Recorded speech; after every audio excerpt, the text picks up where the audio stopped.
What's up, my ninjas? I am back with another toy review. This time it's the Crime Syndicate of Amerika 5-pack from DCUC Classics from Mattel. I got this a while ago. I saw it at Walmart. It was like $70. I waited until it was like 30, and here we are. The main draw for this, as any of you know, would be their big three, because they're the only three modern versions of those characters, whereas the other two are like golden or silver age versions of those characters, which doesn't make any fucking sense, but leave it to Mattel to fuck up a sure bet. You know what I mean? Lately, I don't know, there's a lot of hit or misses with them.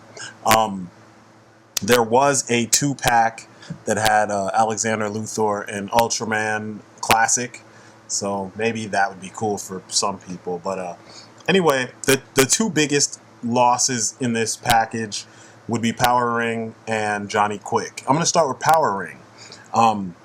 He kind of cracks me up because, you know, I don't really like Hal Jordan except for the versions in the animated movies. And in my universe, I would easily pretend this was Hal Jordan, seeing as I have a whole bunch of other Green Lanterns in the mainstream universe. But it's a very basic, the muscular, actually he's kind of the like Nightwing style Buck, or Superman Buck.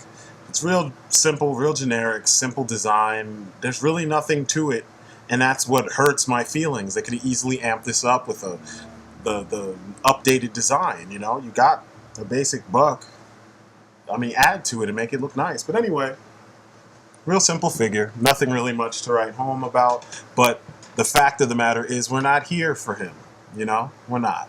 He just was stuck in the package with the others. Then we've got his homeboy, Mr. Quick, who is equally as generic looking as him, and he looks kind of stupid with the, you know, I know I'm hating on these figures, but I mean, come on. With the arrows, the thunderbolts pointing down at his crotch, with no faceplate. If he had a faceplate over that mask, you could take him seriously, at least a little bit, but he's just a, I don't know, it's just a poor design. But I love the sculpting on his face. I like how he has that kind of cocky smirk, like, you know, I'm the fastest thing there is, etc., etc. In the books, Johnny Quick took a drug to actually amp him up.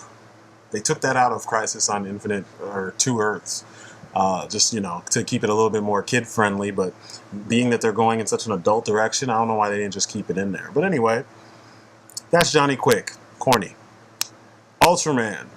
This guy, as simple as this design is, all you need to do is tweak the cape like I did, give him a cloth cape, and you see how it falls the right way? That's all you need. You call it a day. And this guy is pretty much perfect. I love the fact that the way his lip is curled up, it looks like he's about to say, like, fuck you, Superman, pretty much. You know what I mean? Like, it just, I don't know. The dude just seems to scream intimidation and, you know, kind of toughness, and he kind of just seems so direct. I don't know, maybe it's just simplicity, but I dig this figure. I dig the fact that he looks like a Schwarzeneggered up version of Superman with a lot of attitude or something. I mean, he's not really huge, but it's just his face. His face seems a little bit bigger than Soup's, but he looks every bit as tough, and every bit as, he doesn't look as Boy Scout-ish, which is cool, even though this character is supposed to be kind of dumb. The downside with this figure is his elbows. There is a point where that silver whatever elbow pad kind of bumps up against the top portion of the elbow joint. That's the only issue. Besides that, it's a perfect figure. He looks awesome alongside his wife, Superwoman.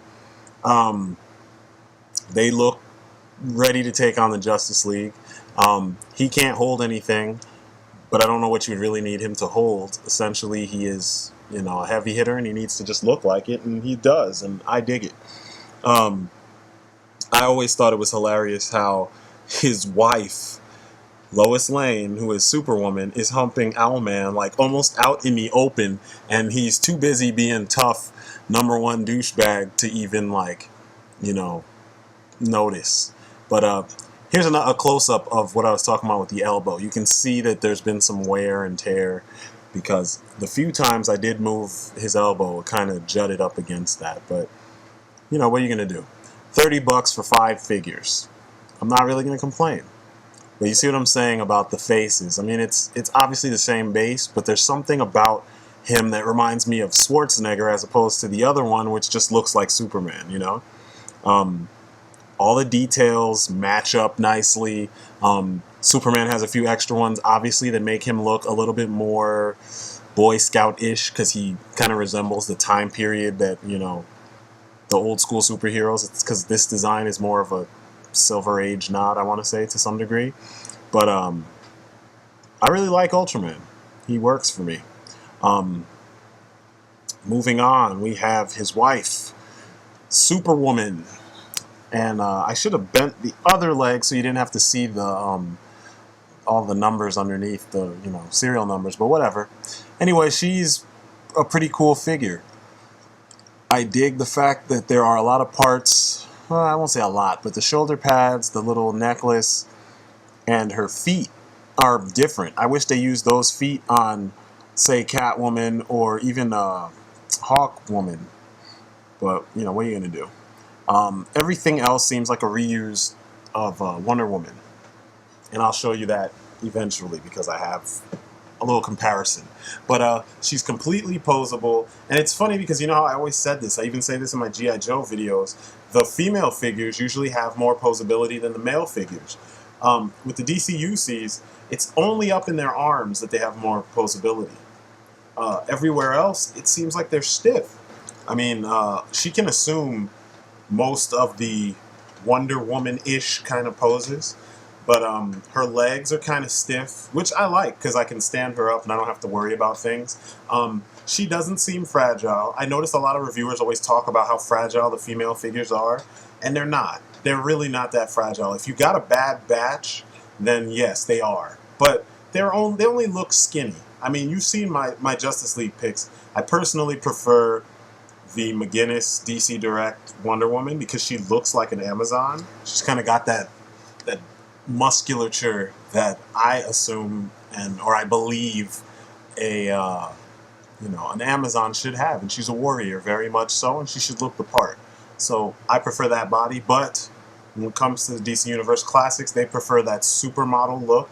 I mean, they didn't even bother to make her that much taller than the others, but at least the look does kind of harken back to the George Perez style Wonder Woman, and the same goes for Superwoman, so I really can't complain too much about the design. Anything that the Wonder Woman figure can do, she can do, except I think she can turn her head from side to side, so that's it. She looks good with Allman.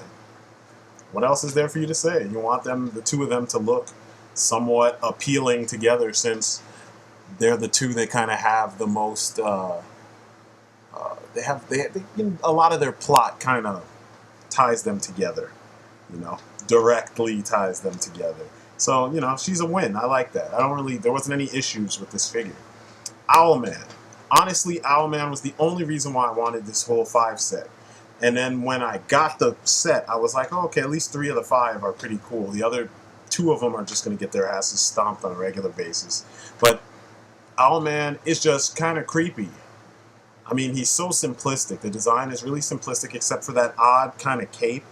And I dig the fact that the symbol is part of the neck piece of the cape. He has really cool neck articulation, which kind of lends himself to, you know, creepier, more detached from humanity type poses. You know, he's so calculating and so clinical that I think, you know, it's kind of nice that you can show a lot of attitude with just a tilt of the head or a turn of, you know, the head. So it's nice that they did that. Plus, he's got a head sculpt that's completely different from everything else in the DC Universe Classics line so far. So props to them for that. Every aspect of his design has been like faithfully recreated, and it even drives home the fact that the other 2 should have been the updated versions of those characters as opposed to the Golden Age or Silver Age versions of those characters. It kind of sucks, you know? But the cape is made of really nice, malleable material. It doesn't stretch, but it doesn't rip when you move him, you know? I put a couple extra cuts in the cape so that I could actually move his arms a little bit more. But, I mean, it doesn't really restrict his movement at all, and it flows really nicely. This is one of the only capes that I have that I haven't decided to remove the cape and update it with some type of, you know, different material. You know, it works. Props to the Horseman. Props to Mattel for not fucking it up. And we got ourselves a good nemesis for Batman. And with the whole Court of Owls story going on right now, some of you guys could customize and make a couple owls to fight bats. Who knows? But I like this figure. It's a definite must-have. I've seen him separate, but they're selling him for $30 or more some places. But the one I saw on E-Crater, he was about $30. And if I paid $30 for all 5 of them, why the fuck would I pay, you know, $30 for just him? Now, if you're lucky, most Walmarts actually still have this guy. Well, this box set. I've seen actually some of them have the Green Lantern one too, and both of them are kind of cheap. It's just by the time I got to getting this one, the Green Lantern 5-pack was gone. This was definitely a great usage of that original, Detective Batman, the classic Batman from Wave 1 of DCUC Classics. It's a good reuse of that body because, I mean, he's pretty much an alternate universe Batman-esque type character. Why not use the body? You know, he's an antithesis of Batman in some ways. You know, what if he went rogue? Here you go. So it doesn't really surprise me that they use the same body because all across the board, almost all of the males in this 5-pack are using the same exact body. But dude looks awesome, and he has 2 sets of not 2 sets, but he's been given holding things hands, so he can hold his owlarang or his shuriken, and it doesn't look stupid, you know, and it's just thick enough that you can put it in between his thumb and his pointer, and it just fits. It looks cool. The gauntlets look nice. You know, like I said, the sculpt is top notch. It's a very well done figure.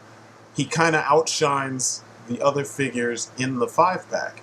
It's almost as if they created him first, and then they said, why don't we just do the others and make extra money off of them, and they kind of just half-assed the others. Because the others don't really have too many details. No one in here has that much detail that this would have been that difficult to do. That's why I'm still surprised that they didn't do updated looks for the other 2 characters. But all in all, you still have a very nice grouping of the team, and I like the look of these characters. If you've read any books and you know about their backstory, you know they are ready to take on your Justice League. So you kind of need them in your, you know, rogues gallery. It wouldn't make sense for you not to have them. Like I said, I got mine from Walmart for about $30. It was like $29.99, I want to say. A lot of Walmarts I've been to still have them. So if you're lucky, you'll be able to get one. And, you know, do what you need to do with the 2 that suck. Or just have all of them, you know. But anyway, this has been my review of the Crime Syndicate of Amerika. Be sure to stay tuned for more of my reviews and my thoughts videos and all the crazy goings-ons in my mind. And I will talk to you later. Hope you enjoyed the review. Peace outside, people.